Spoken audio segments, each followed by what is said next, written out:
जय श्री हरि दोस्तों, मैं हूँ अंजनी और स्वागत है आप सबों का मेरे चैनल पर। आज मैं आप लोगों को अनंत चतुर्दशी की कथा सुनाने जा रही हूँ। अनंत चतुर्दशी के दिन भगवान विष्णु के अनंत रूप की आराधना की जाती है। इस दिन 14 गांठें बनाकर एक अनंत धागा बनाया जाता है, जिसकी पूजा करने के पश्चात उसे बाँह पर बांध लिया जाता है। अनंत चतुर्दशी के दिन ही कई जगहों पर गणेश विसर्जन भी किया जाता है। मान्यता है कि भगवान ने भौतिक जगह में 14 लोक बनाए हैं, जिनमें भूलोक, भुवलोक, स्वलोक, महलोक, जनलोक, तपोलोक, ब्रह्मालोक, अतल, वितल, सतल, रसातल, तलातल, महातल और पाताल है। मान्यता है कि अनंत सूत्र के 14 गांठें 14 लोकों की प्रतीक होती है। यह भी मान्यता है कि जो 14 वर्षों तक लगातार अनंत चतुर्दशी का व्रत रखता है, उसे विष्णु लोक की प्राप्ति होती है। अनंत सूत्र को पुरुष दाहिने और महिलाएं बाएं हाथ में बांधती है। तो अब शुरू करते हैं अनंत चतुर्दशी की कथा।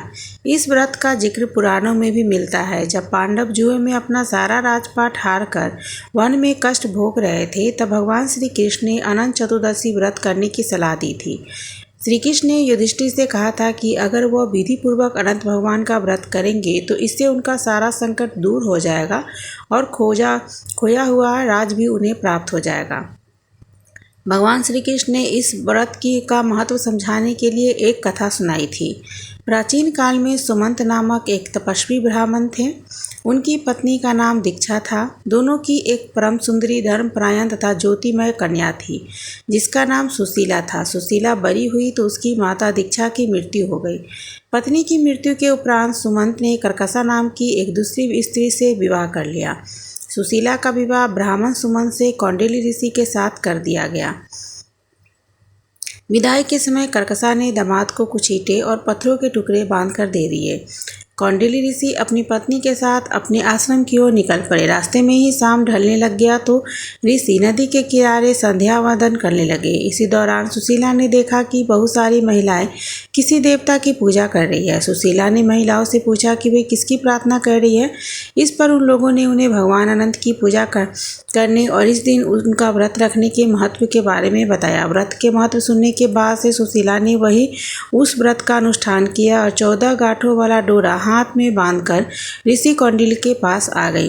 कौंडिल्य ने सुशीला से डोरे के बारे में पूछा तो उन्होंने सारी बात बता दी। कौंडिल्य ने यह सब कुछ मानने से मना कर दिया और पवित्र धागे को निकालकर अग्नि में डाल दिया। इसके बाद उनकी सारी संपत्ति नष्ट हो गई और वह दुखी रहने लगे।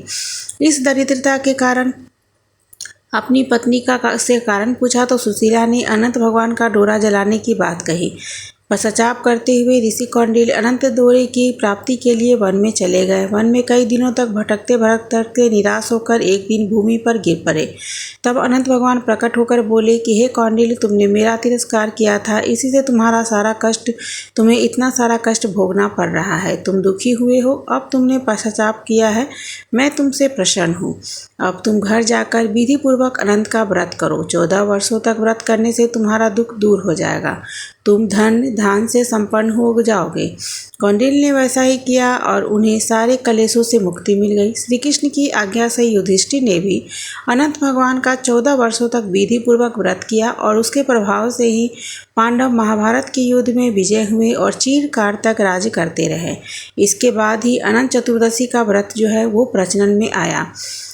तो दोस्तों, ये है अनंत चतुर्दशी की व्रत कथा। अगर आप भी अनंत भगवान का व्रत 14 वर्षों तक करते हैं तो आपको मन चाहे फल की प्राप्ति होगी और भगवान श्री हरि विष्णु का आशीर्वाद आपके ऊपर हमेशा बना रहेगा। तो अगर आप लोगों को मेरा ये वीडियो पसंद आए तो इसे ज़्यादा से ज़्यादा लोगों तक शेयर ज़रूर कीजिएगा, ताकि उन्हें भी अनंत भगवान की कथा सुनने को मिले। तो फिर मिलूँगी एक नए वीडियो के साथ। जय श्री हरि।